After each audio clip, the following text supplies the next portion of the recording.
Have you ever wondered why some people seem to stay mobile and agile well into their 80s and 90s? Well, today we're diving deep into the secrets behind the incredible health of Japan's elders. And I'll give you a hint, it has absolutely nothing to do with fancy gems or expensive equipment. It's something much, much simpler. So let's just kick things off with a pretty mind-blowing stat. Japanese elders are a staggering 67% less likely to suffer a fall compared to folks in the West. That's not a small difference. That is a huge longevity gap. So, what on earth are they doing that we're not? Now you might be thinking, okay, they must be doing some intense workouts, right?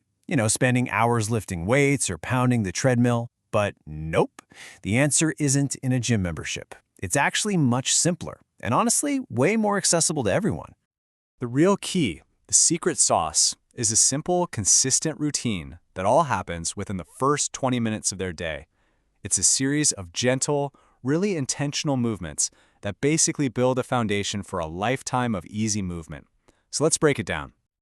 All right, so our first section is all about building that solid foundation. And what's so brilliant about this whole approach is that it starts before your feet even touch the floor. I mean it. These are movements you do from a state of rest to gently, and I mean gently, wake up the body. The very first movement is called ashikubi undo, which just means ankle circles. And you might be asking, why start with the ankles? Well, because they are literally your body's foundation. Everything from walking to balancing, it all starts right there.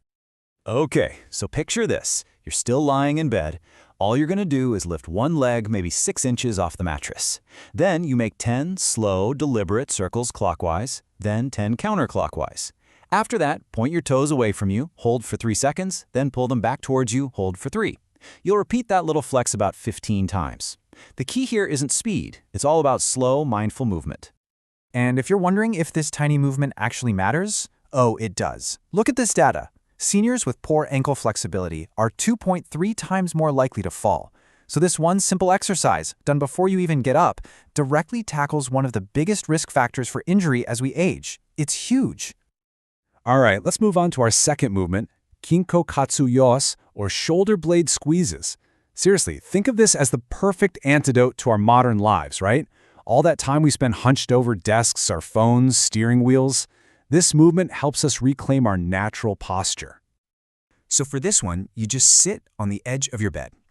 As you take a deep breath in, you're going to pull your shoulder blades together. I want you to imagine you're trying to pinch a pencil right between them. Hold that squeeze for about 5 seconds, and then as you exhale, slowly release. Do this 20 times. And get this, the results are pretty amazing. People who do this simple movement report a 54% reduction in neck pain. So it's not just about looking better with good posture. It's about actively getting rid of those chronic aches and pains that just build up over time. So, with our foundation awakened, we can now move to the next phase, unlocking the core. And we're not talking about doing a bunch of crunches here. This is about focusing on the spine and the hips, the true center of all our movement and mobility. This brings us to a beautiful movement called Seek Suino Nami, or spinal waves. The goal here is to get your spine moving like water, not like a rigid stick. We so often forget that our spine is made up of all these individual vertebrae that are designed to move. Okay, so sitting on the edge of a chair, you're going to start a gentle wave from your tailbone, letting your lower back round out. Then you just let that curve travel all the way up your spine, vertebra by vertebra, to your neck. Then you reverse it. Start the arch from your neck and let that wave travel all the way back down. It's this slow, flowing, and honestly incredibly nourishing movement for your back. And look at the difference it makes. A rigid spine leads to chronic pain and restricted movement. But a flowing spine, one that you nurture with this exercise, can reduce lower back pain by 38% and even increase spinal disc hydration. You're literally feeding your spine what it needs to stay healthy. Next up, we've got koshi moashi, or hip circles. Our hips are these amazing, powerful ball and socket joints, but in our day-to-day lives, we almost never use their full range of motion. This movement is all about lubricating that joint and keeping it happy and healthy. For this one, you'll stand up, feet about hip-width apart with a little softness in your knees. Put your hands on your hips, and just imagine you are stirring a giant pot. Make the circles as big as you comfortably can, 10 times in one direction and then 10 times in the other. It feels so good. And listen to this. The long-term payoff is just immense. Research shows that seniors who do daily hip circles are 51% less likely to need hip replacement surgery. I mean, come on, that is preventative medicine in its purest, simplest form. Okay, and now we come to the final, and you could argue, the most important part of this whole routine. This next movement is more than just an exercise, it's considered a powerful test and an indicator of your overall longevity. So what is it? What's this one single movement that's so strongly connected to living a long, healthy life? It's the ability to get up and down from the floor with ease and with control. That's it.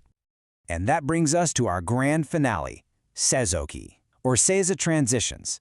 This single movement combines strength, balance, flexibility, and coordination, all in one. It is truly the culmination of everything we've been working on so far. Okay, so here's how it works. From a standing position, you're going to step one foot back and gently, slowly lower your knee to the floor. Then the other knee follows, and you settle back onto your heels. To get back up, you bring one foot forward into a lunge position and then push yourself back up to standing. A really important tip is to exhale as you lower down. It helps protect your back. And don't forget to switch which leg leads each time. The strength-building effect here is just incredible. I mean, seniors over 70 who practice this regularly saw a 47% increase in leg strength. This isn't just about maintaining strength. This is about actively rebuilding it year after year. And let's put that into perspective. Those strength gains are comparable to what you'd get from a dedicated weight training program at a gym. The big difference? This requires zero equipment and builds the kind of functional strength you actually use every single day of your life. So, let's put it all together. What we have now is a complete blueprint. And I want you to think of this not as a workout, but as a simple 20-minute daily investment in the health and mobility of your future self. And here it is, all laid out for you. 5 simple movements, each with a super clear purpose. From waking up your foundation with ankle circles to building that profound functional strength with the Seiza transitions. It's clear, it's repeatable, and it is incredibly effective. Ultimately, it all comes down to a simple choice. The small habits we build each and every morning, they compound over time to create our future health. So, the real question is for you, what will you choose to do with your first 20 minutes tomorrow morning?